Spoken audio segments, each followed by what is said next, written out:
record in fighting crime. As mayor of Braddock during 4 terms. Willie, Fetterman has done several interviews since he's been back on the campaign trail. The difference here, though, is that we were physically in the room with him. According to the campaign, that's the first time he had sat down. Am I listening to somebody's TV? And doing the interview via remote video. And I will say our campaign, our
This is on page 38.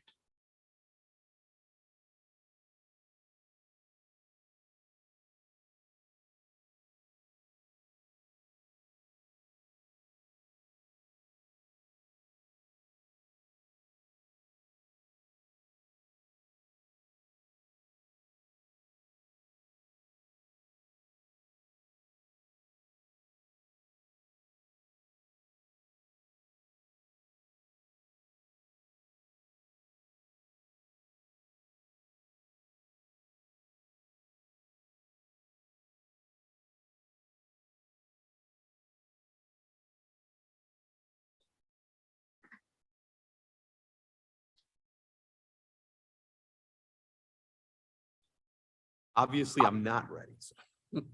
You're the father of the group, but you had all these young women at your house? Have you got, Because my daughter was in town, so they all came. Oh, working on your speech?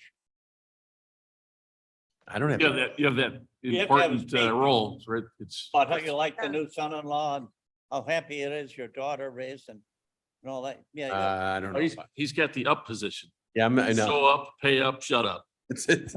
That's it. Good morning, everyone. Let's see. Do we have enough to, Anita is in the house. Mavis is here. Blair, these mics are hot as could be. Mavis, Kenyon, what do you mean they're hot? Bates, Did- loud. Loud, loud, loud. Push that one on your right arm a little further away from you that way. Oh, Yes. Yeah, because I'm so Oh, no. intrigued. Wait, over here. How's that? He wants to get a good Is that picture. better? There you go. Oh, I got it. Needs you to push that. Here, it's like the same microphone. Before we start, I said glasses or no glasses. Oh, yeah. Wait, all right, serious look. I'm actually going with. Don't have a serious look? Could be important Yeah. business here. Annette All right. Johnson. Okay. Good morning, everyone. It'd be 9:01 on Wednesday, October 12th. We call the Human Services Committee to order. We could do a roll call. Allen, Allen present. Good morning. Bates, Bates here. Davis, Have us here. Iqbal, Iqbal present. Kenyon, Here. Lewis, Who is here? Shepro, Shepro present. Sturgis. Present. You have quorum. Have a motion to approve the minutes of September 14th, 2022. I'd like to move that, sir. Kenyon moves, Have a second. Davis seconds. Any conversation on those? All in favor? Is that a roll call? Roll call. Roll call, please. Sorry. Allen, Allen, aye. Bates. Aye. Davis, Have us, yes. Iqbal, Iqbal, yes. Kenyon, Yes. Lewis, Yes. Sturgis. Sturgis, yes. I don't, Blair, do you have anybody online for public comments? Okay, and I see nobody in the room. With the committee's approval, I would like to modify the agenda so Vince can come up and get you out of here and back to your office, if that's okay. Is there consensus on that? Anybody Wow. opposed? You are living the dream. And Vince, are you Absolutely. on item 7A? That is correct. Okay.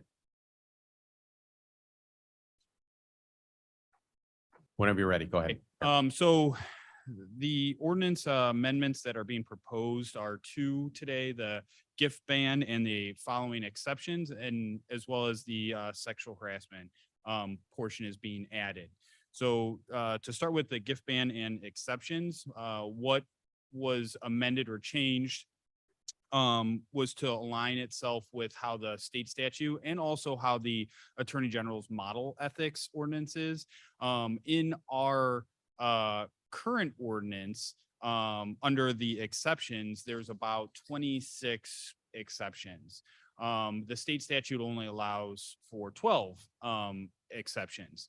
So anything after those 12 would be unenforceable because the county can make a law more restrictive, but it can't make it less restrictive. So if the county is creating or has created more exceptions, you're creating a less restrictive gift ban, essentially. So what was drafted was to align itself directly how the state statute is, as well as the model that the Attorney General's office put out. So that's the gift ban and exceptions portion. The sexual harassment portion. And I would note that I did have a chance to speak with Mr. Iqbal regarding the matter. There is And one- Vince, I do appreciate being kept in the loop on that. I did not respond to the emails, but I was reading them as they went across, and I appreciate that, Mo and Vince. And so the one amendment that Mr. Iqbal did mention that I would be happy to change is under the exceptions, number 5. It says travel expenses for a meeting to discuss business. The amendment would say Kane County business. So it would be clear that it would be on the county's business. As far as the sexual harassment, so this is a new portion. This was not in it. And this comes from a state statute that requires the county by ordinance or resolution update to have a process for independent review in circumstances where elected officials are making a report against another elected official for sexual harassment. So that's what this section is essentially doing, especially paragraph number 5. I did also have conversations with Mr. Iqbal regarding this, and we do have a policy regarding sexual harassment. And after discussion, it's our recommendation that this section be added in the ethics ordinance. However, I can also work to update the policy to reference that if they're looking at the policy, that this section exists, I guess, in the ethics ordinance when it relates to this type of situation. So that would have to be done in the future because that's not part of the agenda today. Just so that if someone is looking at the policy, they know where to look if this were to come up. Jamie, do you have any input on this or, I mean, if we're leaning on both you and Vince professionally, what are your thoughts? We did talk a little bit about the possibility of adding this to the policy, as opposed to having it in the ethics ordinance. And because the Kane County policy that is in place only applies to employees under the jurisdiction of the county board, I felt it was important to have it actually in the ethics ordinance rather than policy, but I think including a reference is good. That way, if you were talking, if someone was looking, that is subject to policy, was looking in our policy for information, you would have a reference that this is also covered in the ethics ordinance, just to make sure they know in case it happened to be two elected officials that were involved in the situation. So I think having a reference in our policy is a good idea. Okay, so To handle it like an appendix to it. It would like just be a- I can Fine. draft some Seal. Yeah. language that might, that I could present on a future date that would do that. So up for, and I'm so sorry. Because I just asked Jamie for her input. I did not ask committee members for their input. Does fine. anybody, I mean, is everybody okay with that, Anita?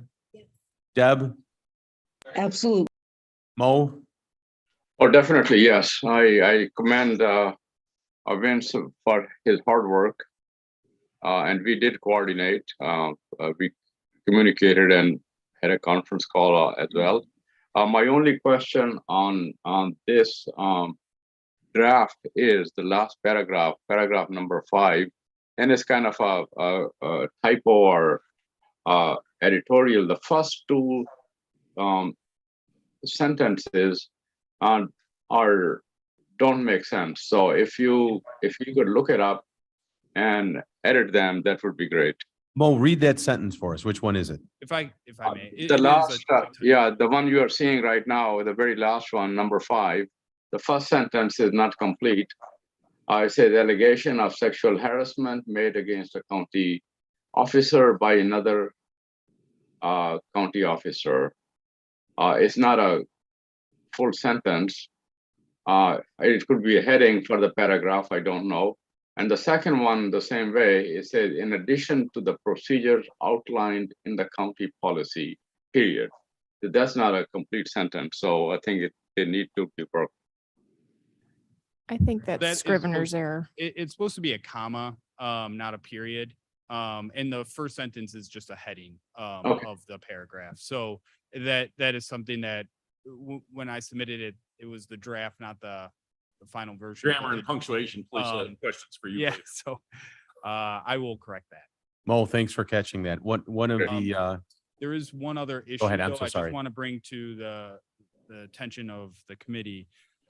So with the independent review, though, what will need to be discussed and the way that it's put in here, and I think this is probably the best recommendation at this time. It does provide for an independent review. So if an independent review were to be completed, that would need to be funded some way. So the way that currently it's drafted, it would come out of either the contingency fund, insurance liability fund, or some other funds that are identified by the county board. Just so I wanted to make sure that that was highlighted as an issue. And if there's a difference of opinion of how that would be funded, I can certainly. so I'm sorry, just to independent review, meaning should there be a problem down the line, or are you saying before this comes for a vote, you want outside? So Review. the statute requires that there needs to be a process for an independent review when an elected official makes a claim or report of sexual harassment against another elected official. So that independent review needs to be completed by the county somehow, and that would need to be funded as a requirement of that statute. So Jamie, is it typical that the funding mechanism is laid out in advance on this? Or I don't have enough body of experience on that. Well, I think it's just something that would only be funded if it came up. And Vince and I spoke about this earlier. I think the insurance liability fund by county policy would be the place that you would fund something like that. So I believe that fund exists for this type of purpose. But is So that something that are you both suggesting that we put that in writing now so we understand that, or? I think because we're talking about situations where elected officials are involved, I think that's why it's important to have it kind of specified separately to make sure that it's not going to come as a matter before the elected official that might be involved in the issue. So I believe that that's my understanding of why you would want it spelled out separately. Interesting. If you have a situation where it's 2 county officers to start with, you get enough to contend with, you might as well have a roadmap of how it's. I agree. paid for ahead of time. I like it. Peter. I do like it. I'm just disappointed I wasn't smart enough to think of it first. So it's, You're chairing the committee. I applaud you both. It becomes yours. Does it? Chair of the committee. Yeah. It's very smooth. Does anybody have any problems with that one at all?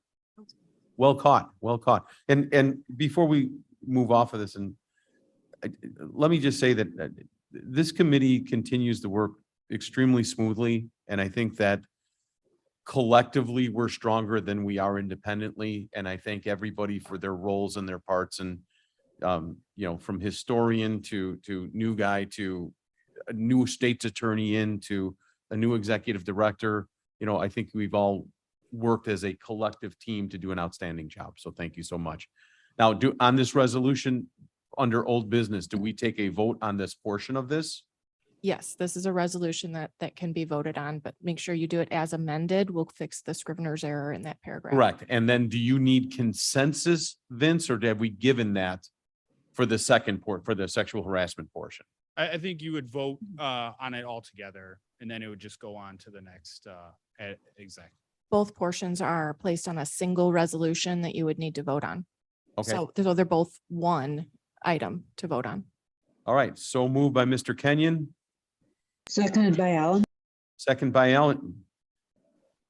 And this is as amended. Any questions, any conversation?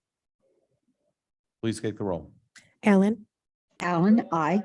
Bates, Bates, aye. Davist, Davis, yes. Iqbal, Iqbal, yes. Kenyon, Yes. Lewis, Yes. Surges. Surges, yes. Passes. Vince, thank you so much. Thank you very Appreciate it. much. Mr. Chairman, before Vince leaves, Oh, Yes. we have other items to complete, and if you could schedule those items for the next presentation. Yes, I can. I recall from the last meeting, the certain items that would follow, so I can start working on those. but you two continue to work on those, correct? Yes, Yeah, yeah, this okay. is not, we're not stopping because there was a whole list of items, so I will have something to present. I think, Mo, that someone had made a comment, well, how is your committee handling that with, a pending election and new board? And I see no reason to stop doing the work that we've been doing for 18 months and let the chips fall where the chips fall, and we'll keep moving from there. Vince and Jamie are, and Madam Chair actually remain forward. It's the rest of us that are the moving pieces. So, I say, let's keep this going. Mo, thank you for bringing that up. Thank you. Okay, Vince, have a great day. All right, let's resume our agenda back to item number 4, monthly financial reports, which I believe are on file and attached. Any questions there? Jamie, item number 5, Department of Human Resource Management. Thank you. The first item is the Blue Cross Blue Shield invoice. Nothing out of tolerance. This is actually a very average month for us at about 1.4 million. That's kind of settling is around our midpoint right now. The Blue Cross Blue Shield MERP enrollee numbers also holding steady. MERP's at 59. And as you can see, they all stay fairly steady as we've had employees come and go. The Assured Partners Report. If you want to go to the 2022, so 2 more pages. 2022 tracker, we've settled, we're trying to break even. I mean, that's essentially the goal, and we've fluctuated right around that break even point. So right now we're 105,000 off of the break even. So this is on trend with what we were expecting and what projections we're planning for this year. The next report is the Job Applicants Report. Total job applicants for September was 296. So that's a nice high number. We've seen a good rebound in applicants, which was slow for a while, but we're now having nice, strong numbers. And we made 32 new hires last month. And that is in comparison to only 20 terminations. So as far as getting our vacant positions filled, I think we're making good progress on that. Last month, you did ask me about turnover numbers. So I did take a deeper look at turnover numbers so far this year. Total turnover for the county in 2021 was 19.5%, which is up from previous years. Looks like our average was around 13 or 14% before the pandemic. So that's definitely higher. If you look at resignations only, because I know that's been kind of a, a concern that we've had a lot of resignations. Resignations only for 2021 was 12.8%. And that's up from an average of about 8 or 9% pre-pandemic. So there is an increase in resignations, but that seems to be everywhere. I don't believe that is specific to us. But I did break down a turnover percentage based on department. And so there's, Do we have that in a slide at all? I don't have that in a slide. I did Thank that you. this morning, break it down. But I did want to share that your departments with the highest turnover is court services in the juvenile justice department. So the JJC does have a lot of turnover. They're at a resignation rate of 46.27%. Total turnover is only 47.76%, so not even 1.5% higher. So their big problem is resignations. Total turnover rate is 47.76%. Blair, could you hit the sound effect button? The boing, boing, boing, boing, boing. Holy cow. Having worked once a long time ago for the Department of Corrections in the Juvenile Division, I ask you, it's like dealing with teenagers. Imagine teenagers that are incarcerated. Magnify that. Wow. It's not an easy job. In comparison, if you're looking at the adult corrections, total turnover 18.18%, resignations 11.36%. Oh, look at this. It's one of the lowest in the county. So this is definitely a problem that I think, just wanted to highlight that that's a big problem. And by far the highest turnover percentage in the entire county. I don't know where it would be available, but I suspect that if we were able to compare ours to others, we'd find that that's an area that's tough for everybody. I think it's a job with a high burnout rate. Yeah. And our pay is lower than some of the surrounding areas, and we have direct competition with the state right next door practically. I think that's another problem, that there's a state. Anita, juvenile I don't know what facility. you're seeing, but I've been down to Pontiac a couple of times in the past 3 months, and there is just nobody there. I mean, we're having trouble getting in because the guards. Lincoln's woman is the same. Yeah, I it's, mean, and she hit it right on the head that our sheriffs, our department here. Microphone, please. Oh, I'm sorry. Lewis, our department, our adult justice is on the low because of some. of the- Yep. Yeah, it is. Hear you up there. I can hear you. No, there. you need a new one. But yeah, I think as Jamie attested that we're doing so many innovative things in the adult corrections area that the turnover, because I go in there a lot, and morale in our adult jail is really good mhm. among the detainees and the personnel there. So I don't know. Do we do a like a exit interview on employees or anything where they, kind of tell us why they left? They do that internally. So I don't conduct that, but I know that Lisa Oust and Mike Davis over there do have pretty comprehensive program for exit interviewing and things like that. Because it would be nice if you could get that data for us, because of that 46%, I'd like to hear from the,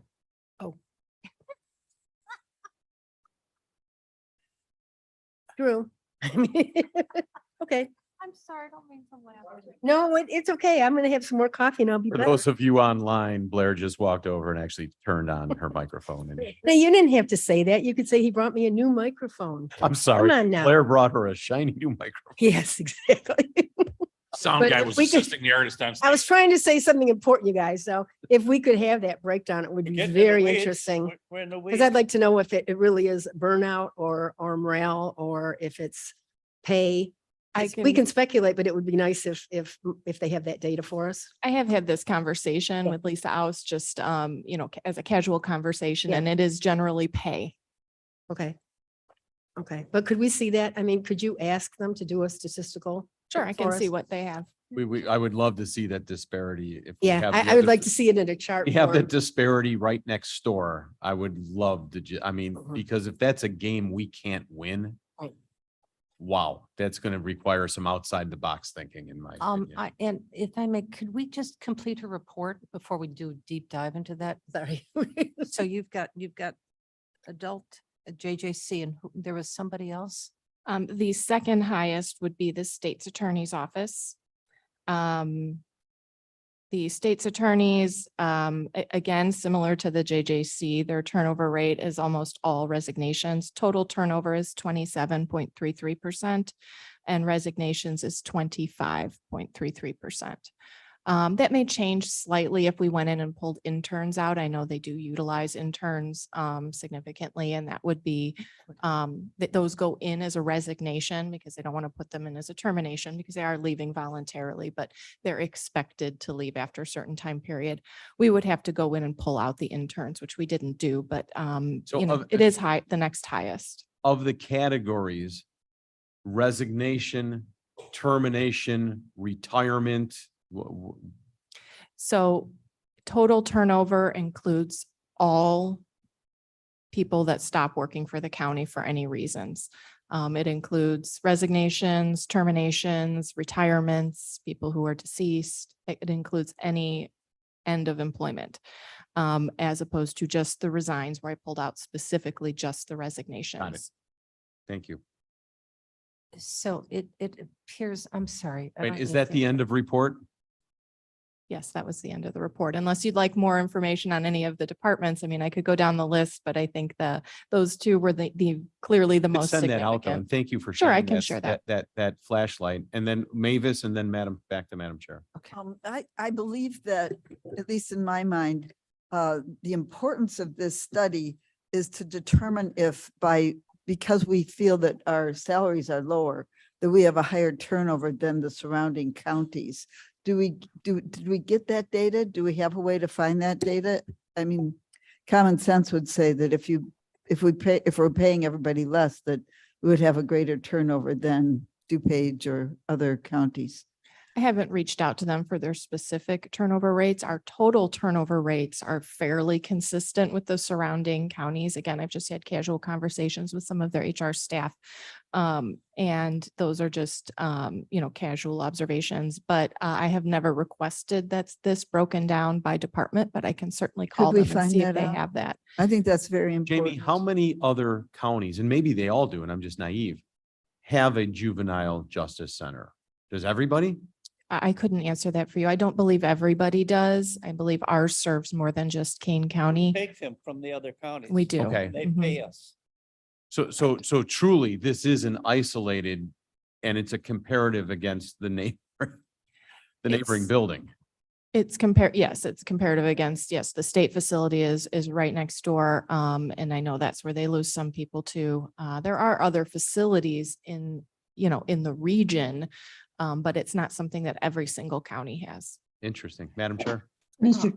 Oh, thank you. I'll be real quick, Ms. Allen. What concerns me about that turnover at the JJC? It's not unexpected, but stability, as we all know, when you work with teenagers and you work with children, one of the things, especially since they've had unstable lives, the biggest thing that we can offer them is stability and security and developing of a trust of an adult that they can trust. And having this kind of constant flip of 50% of the people that they may be dealing with leave for whatever reason. And yes, this is a special, unique job. But any of us who have taught know that the child that you reach, that you finally get into them, they reach out to you and they trust you. And this is just denying all the good work that Lisa's trying to do to develop this, because when they get out, we want to make sure that they have at least the best footing we can give to them so that they can be personally successful. That attrition rate seems counterproductive to what we're, yeah. So I think we really, just to save the county's resources, so that we don't have this training, leave, training, leave, training, leave. This is an item that we really should start focusing on to figure out what best practices are and what it needs to retain these employees, because this is a very expensive commodity. Anita? Yeah, piggybacking off that, I'd like to see the exit, data that they have as far as if it's salary or burnout or what it is. And I'd also like to see if there's a way to break it down by, is it the education portion? Or is it, the supervision portion? Because I know the Regional Department of Education, I read an article about how they're having so much trouble finding the education portion for the JJC, which we know education in itself is, another huge problem in our whole county. So I'm just curious how the breakdown of it is. You mean by position? Yes. Yeah. Jamie, do school we have a positions good versus- relationship with the JJC? Are they open to these conversations? Yes, absolutely. Okay. Yes, very much. Thank you so much for that dive. That's incredible. And while we see the insurance and human resource side of it here, we probably need to reach out to judicial public safety, because we're kind of veering into their lane in terms of how this is handled and hiring is done and, that kind of thing. So, It's, this is such an interest. I don't mind sharing. Mo, I see your hand. Hang on one second. Yeah, okay. I don't mind sharing. I'm 59 years old, but I grew up in Lake Charlotte, right off of Campton Hills Road. And back in the day before cell phones and everything, Lake Charlotte is parallel to what we called the boys' home. And when there was a breakout, there was a telephone tree. So Mrs. Smith called Mrs. Jones, called Mrs. Johnson, and lower your garage doors, close your windows until the sheriff tells you it's all safe. And to be here now, generations later, sitting in a chair, of leadership saying, wow, we can make a difference here. And Anita, my question is always, if we fail these incarcerated individuals at this level, what does that do for them in a recidivism rate in the next level? And, is there a correlation there? And are we doing a disservice by ignoring this when it could be a bigger stepping stone, to the larger issue? And just, I just want to paint my passion for this, and be as transparent as I can. Oh, So, absolutely. I mean, you and I, because we deal, we are jail junkies, as I call us. We all know that it all starts at the juvenile justice system. And if we could, and we'll obviously work with that committee also, but if we could do something, to bring this rate down and get that stability, Stability and it would security. be, yeah, Jamie, this is sobering. This It's is amazing, This is yeah. wow. Mo, I also wonder I'm if sorry, there's, sorry. I'm sorry, wonder if there's a way that we can get any data from the Illinois Youth Center, the boys' home, as he calls it, because it's right across the street. And I wonder if they're having the exact same problem.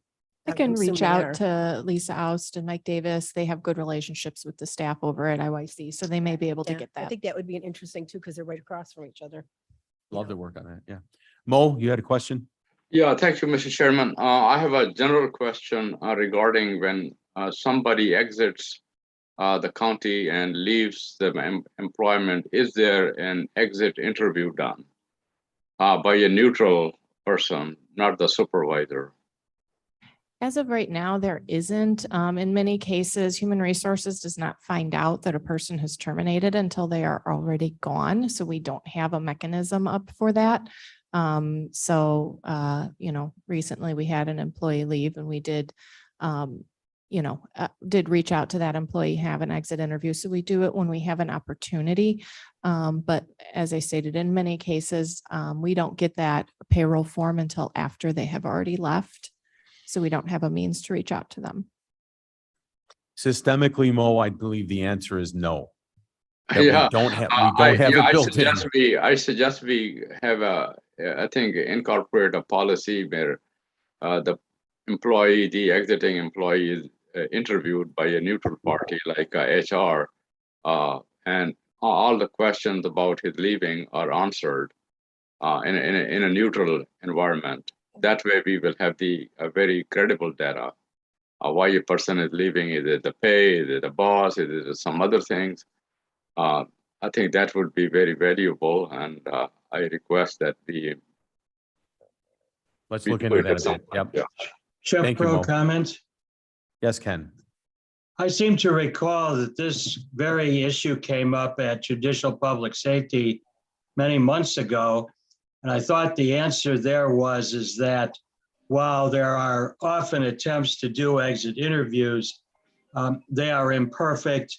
The people that are being terminated are not necessarily enthused about sitting for an exit interview, and the information is perhaps not of great value. But I thought that there was not a written policy. I thought at that time that there was a general policy to encourage those interviews where it was appropriate. I can't speak to that. Anita? I can't speak to that, but at my former employee, we actually had a email survey that went out to not people that were terminated, but people that left on their own accord. And we would send that to them. It would go to them email, and it would go back to like an anonymous address. And that was probably the closest you could get, because, it had boxes like, why did you leave? Was it pay? Was it this? Was it that? They can fill it out, a week after they've left, 2 weeks after they've left. We'd asked them, I think, to have it back in 30 days. But they weren't actually talking to their immediate supervisor or to somebody in HR. And so I think that was pretty good. Yes, technology, because it is kind of, and I think we got just as good of results as, if you actually, had a All right, eye to eye. if I could just, I don't know how to say this politely, but we really need to get to item 8A Okay. to I spend, think we beat this. to one. spend some time. And those are on the insurance rates, and Rich Ryan is here this morning, and we have some handouts, and I want to make sure that we give him an appropriate amount of time, and that we're not burnt out when we get to the juice here. So, So, well, clearly there's a lot to cover there, so we'll just leave Jamie to the task of on a future agenda. Let's revisit some kind of a triggering mechanism for gathering information on, when people are exiting for whatever reason. And maybe technology will give us a path that takes some of the personality out of it, and we'll get good answers, or leave it to Jamie for now and let's get the. agreed. Mavis, last one. Yes. Do we get a 2-week notice from our employees usually? It's customary. I mean, generally customary to give 2 weeks notice. I'm not going to say every employee gives Yeah. that. It's certainly we're at will employment, so they don't have to. But in most cases, I would say we are getting 2 weeks notice from So employees. Could we have a process where as soon as we get that notice, as soon as any supervisor gets that notice, it triggers an exit interview right away? We can certainly talk to We'll departments work about on adding something that. systemic. I'll put a few ideas together for a future meeting. Okay. All right, Jamie, back to item 5. Is there anything that's out of tolerance that we need to speak to, or can we? No, the last report is workers' comp and liability. If there's any questions, I'd be happy to answer them. Okay, let's move to item 8A. And Rich, Morning. floor is yours, my friend. All right. And if I could set the stage, I believe this morning there are underlying insurance limits, and then we have an umbrella. That is always the fire drill that we go through each year. We're hoping that we can at least settle this portion today and get it moved upstream, knowing that the umbrella portion is just beyond our control because it's a timing issue, and there's no structural way for us to make that happen easily. The good news I can report this morning, though, on the umbrella is it's better right now than it was a year ago, from the standpoint of, I just got a text message from one of the wholesalers that said that there's a couple of new players that are looking at providing a higher limit at a lower rate. So we should be able to wrap that portion up by next week. Look at how he butters us up and leads with Really, that. So no, that's the excess, and that's, from reinsurers right now that the things are kind of in flux, but so I'm That's how sorry, you get Blair, could you invited bring up back. there we go. Thank you. So that's the form you've got in front of you.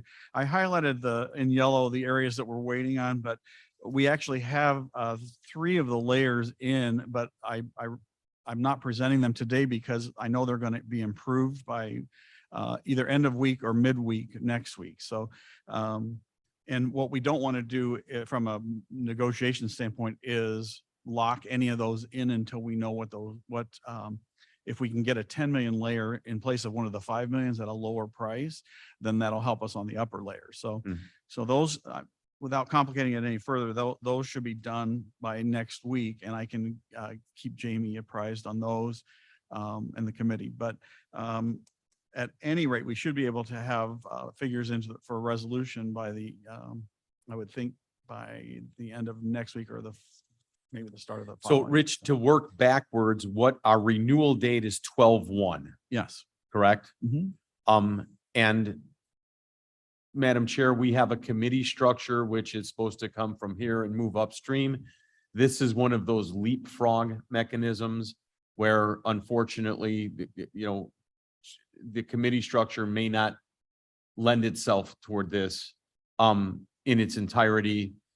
In the past years, what I want to avoid is, there was a time 3 years ago where it was a Thursday night. It had not come through committee. The pricing just came in.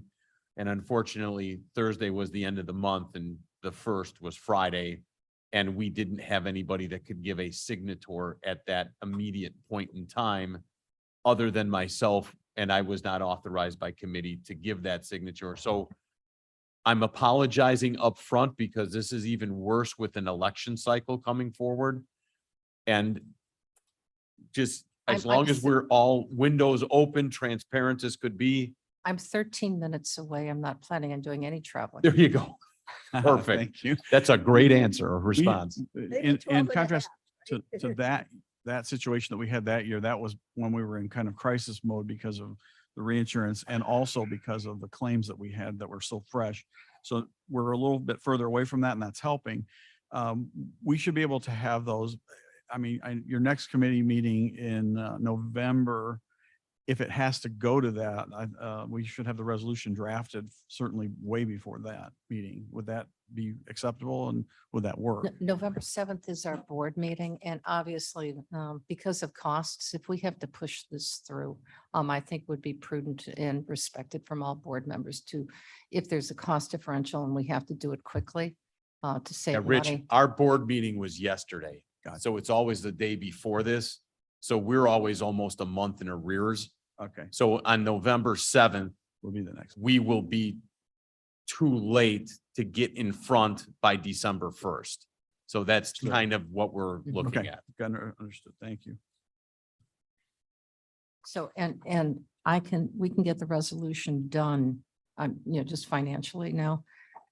If we can get it through November 7th board meeting, we can get the resolution and I can potentially sign it that day, but the check will not be issued that quickly. We're fine with that. Okay, Anytime in December would be acceptable, so. okay. And just can I add, in the past, what we have done in the past 2 years while I have been here, is insurance has gotten passed with whatever special board meeting has been done for the budget.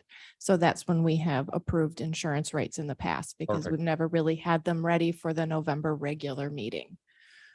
So Agreed. that's how we've done it in the past. I just couple don't want years. anybody looking at this saying, what are you guys doing? No, this is the way it is. This is the way it lines up and we can apologize, but the reality is, the numbers are what the numbers are. So. And since this is incomplete, we don't have it as a resolution because it's less than half the numbers. So we don't have a resolution for you to pass because it has to have the numbers on it. We can certainly prepare one as soon as we have all the numbers together. So Rich, my understanding is fundamentally all the prices have been reduced. No, actually, they're slightly up, but that's based on exposure, not based on rate. The rate has stayed flat on the Okay. primary. So that's the good news. Plus, we are vetting some other programs, and we're still looking at those. But one of the conflicts we ran into with one of the programs is they're using the same reinsurers that we have on our excess. So Mhm. there's a conflict there, but we're working through that. The good news though, in those yellow areas of excess, I believe by this time next week, we should have better news and have that ready to wrap up. One of the other challenge areas that we had over the past 2 years was always the cyber. Still working through that. We have the renewal and it's up about $10,000. So we've got some questions out to IT and vetting a couple other carriers. So cyber market's really in a state of flux based on claims that have happened worldwide. It's not But just professionally, we're seeing the same thing. It's, yeah. you know, 3 years ago, we told everybody that you had to buy this. It was the most important thing in the world. And now because of pricing and constriction of coverage, it's almost like, why would you buy it? It doesn't cover anything. On the other hand, you have to. On the other hand, the prices have really spiraled. And so I don't know what you're seeing, but at the smaller markets, that's what we're seeing. We handle some large manufacturers, for example, steel companies, and one of the biggest threats that they face is somebody hacking their system and stopping the machinery so that the molten steel ends up in the machines and they get locked down for months. So those claims have been starting to happen, but that's just affecting the reinsurance for everyone. So that's just one example aside from the hacking that's happening that we all are hearing about and reading about. So, but we're seeing exactly the same thing. Our renewal that we got that's up 10,000 may not be a bad deal. We just don't know yet until we get these other answers. Okay. Mavis? Oh, and there is, of course, Roger, Mr. Fonstock would have to say about this, but putting $10,000 into antivirus software might be a better insurance policy. Yes, and the county's using some very We've got good some pretty software for that. sophisticated software. Mhm. That's all part of the, I know we already do, but it'd be a choice. you bet. Mr. Chairman. Madam Chair. Hi, I've gone through the list and I've got just a couple of questions. I'll go through it real quick. We have earthquake and flood insurance. I assume that we're not on an earthquake plain and certainly we're not in a flood plain. None of our buildings are on a flood plain. Correct. So that insurance costs are incredibly low, I would think. Yes. Okay, Yes. just in case we have something historic that none of us Yes. are aware of. We are, I mean, this area is subject to something happening in the New Madrid fault down near St. Louis. We could feel some damage from that, but certainly we're not on I think we'll deal with that in another 100 years. right. Not And gonna- Madam Chair, do you know where the epicenter was of the last earthquake within the past 10 years? So, Where? Gilbert's. I felt that one. That was in the Rock- tonight, right? It's actually possibly Hampshire, but we're just going to say It Gilbert's. felt like a bunch of dump trucks just drove past my It house. was, And Shook the house. the other thing, I'd like to just speak about workman's comp. Because of the Safety Act and there will be nonviolent people will be leaving, but we'll have a more propensity to fill the jail with violent individuals. So I just want to double check that we are at a high enough rate for a potential that there may be more incidents due to the different nature of residents who will be at the jail. Rich, I think we had addressed that and asked for some assistance with trying to figure out, is the rate that we were charging back appropriate? Do we need make any adjustments budgetarily on that? And Madam Chair, unfortunately, my professionally, I think that's more of a reactionary posture than a proactive posture. I would, that's I'm And questioning. that's unfortunate, but Rich, unless you have, I don't think it changes the rate group at all. It's just, I posed that question directly to the Yep. underwriter and the reinsurer, and they came back and said that they've experienced that with other counties that are picking up some additional, that are making additional charges to take on additional prisoners and things like that. At this point, they didn't adjust the rate at all. And again, it was a first year with this carrier on the primary, and we've had a good year. And from that standpoint, so they're they're looking at everything in a very positive light, which is great. And they have a lot of experience throughout the state. So that's also good. So, but at this point, your answer about reactionary is probably correct. All right, very good. And Madam Chair, you had asked that months ago and, Yes. and we were very proactive as much Okay. as we could be. Unfortunately, the answer is We don't know. it's a reactive posture and we've done absolutely everything we could to prepare for that. So In some ways, it would impact your self-insured deductible essentially more than a carrier, depending on what kind of claim happened. But Okay. agreed. Most of our claims do fall inside of our self-insured. We rarely have something go into that excess coverage because we do have an $850,000 self-insured retention. Okay, and I've got one more and then that'll be fine. Sure. The employee dishonesty crime, it's $500,000 limit. It says we have an optional opportunity for $1 million limit. Is that something that we should take a look at? My question to Rich on that would be, have we ever had, no, we've never had a claim on that. And based on the internal controls that we've instituted, I don't know, why would we spend the extra premium on that? Well, that's, Yeah. I'm just questioning. That's been our I believe that was conversation. the answer I got last year too. It was the same carrier and they offered the same. They always look at these limits and offer one tier more. So. Okay, all right, fine, thank you. Mhm. Jumping back to the workers' comp for a moment, Mhm. just trying to follow it. I've been under the impression that we've done much, that we've improved our position in terms of claims and have done, remarkably better in the workman's comp area and have sent less to excess. But if I'm doing the math right, this is up 16.75% for this for the workman's comp excess coverage. Is it? And that's, And their reasoning is. the reasoning is, there's an increase in payroll as part of it. And the other part is a 2% increase in rate. On that. Oh, I thought you portion. said they were not changing the rate. On the primary liabilities I was speaking to, but on the umbrella, or excuse me, on the The excess. workers' comp, their experience in Illinois has been worse than in other states at Safety National. And they're the premier underwriter of excess workers' comp in Illinois. So that's their answer. We're still looking at Midwest employers too, to see if we can do better than this. And Rich, only because I think Mark is somewhat savvy in this. Are they still using the old, state of Illinois modification factor? Right, that's where I'm going. So Rich, what's the We're getting tail caught on in the these net of claims? The rest of Illinois? Yeah, what's the tail on these claims? If we're looking at frequency and severity over a period of time, A lot shorter now because of. 3-year, 5-year, 10-year, what are we? 3 years is pretty average.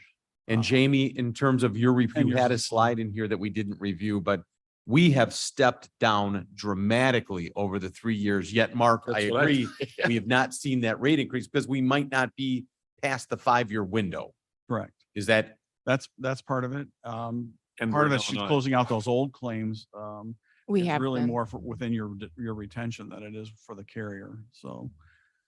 I think part of it too, one thing that did come up when we were doing these quotes that the, carrier question is we've had an increase in payroll. So we have made that, we make a payroll estimate that Joe really provides that estimate based on the next year's budget with the estimated equity increases, with the increased union wages. Workers' comp insurance is heavily based on total payroll. So payroll has gone up because of the inflation and because of the increase in the union contract estimates and equity bonuses. So including the additional positions that are expected coming with the Safety Act. So all of those things combined, I think our payroll was up 13%. So a large portion of that is just our increase in There's most payroll. of it right there. If you look at the Yeah. very bottom of the page, I'm sorry, not you brought that up, it made me remember. Safety National is offering to, if you take your retention up to the same as you've got on the liability to $1 million, so you'd increase by 250,000. There's a $55,000 or $57,000 savings or a 16% rate reduction if you were to increase the retention. I'm not recommending you do that necessarily. But we might have the conversation. Between you two, Jamie and Rich, do we have the ability to look back and say, how many claims have we had between that 850 and million? Certainly. How many payouts have we actually made? Has your company made above the 850, but below the million? And truly, if that frequency is 0, I might recommend that we look at raising, because that extra little bit to save 57,000. Again, it's always a gamble, and I realize we're a An county. actuarial Yeah, numbers you game. got it. You got it. So, but I think that might be an exercise worth doing on that specific. Well, Is that, certainly. would that be fair to ask? Certainly that's available from the underwriter as well as through CCMSI on your claim side. So we'll get it from both, and that way we can compare the numbers. Okay. Just warmed up. Yep. Okay. And Mavis, did you have a question? Backing up a little bit to employee dishonesty, crime. So does this policy cover the sheriff's department as well and the jail? Or is this just, Covers all of Kane County. Yeah. so I believe that right now we may be facing a claim greater than $500,000. So Let's not, yeah, let's not have that conversation in open. okay, Yeah, but okay. but to answer your question, Someday we. could Rich, be facing- there is open dialogue on that situation now. Okay, all right, Yes. thank you. So Rich, if I did my math right, we're looking at the basic, the general liability and excess is going to be up 13% on the excess and a little over 14% on liability. So about, Yes. yeah. I'm hoping that we'll see in those yellowed areas of the excess umbrella that sits over the liability, that those will help balance that out. Those should come down some. So Mark, I know you know this, and Rich, if I'm mistaken, again, just hit me. When Joe Onzik comes in and gives you all the pretty numbers that say, hey, look at the final numbers are in and we're up $5 million, and hey, look, we're doing these equity things and the payroll is up. And unfortunately, what that Rich smiles and says, great, to the insurance guy, that's my commission. And Rich is not commission based purely, but to the commissioned insurance agent, they go, super, we're going to make more money because everything just lifted. That means your premiums are going to go up because the amount of risk that's being reviewed is greater. And again, Rich is not a commission base. I did not mean to imply that. I know. Rich does it on a flat fee for us. So. Thanks for recognizing that. And more people and pay them more per hour. And this is part of the cost. That's part of the cost of doing business. That's how it Right. works. Right. Rich, anything else that you feel is urgent on this, or?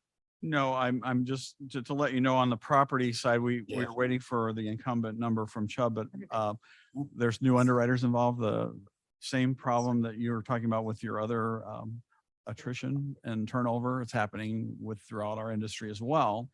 But Travelers, who was the liability carrier for the larger losses, is looking at the property as which I may come in really good. So between Chubb and Travelers and some others, we'll keep you posted. But again, I should have all these to you by next week. Super. Okay. And Rich, just as a sidebar, I went to Jimmy John's in West Dundee the other day, and there was a sign on the door again, can't serve for lunch because we don't have any help.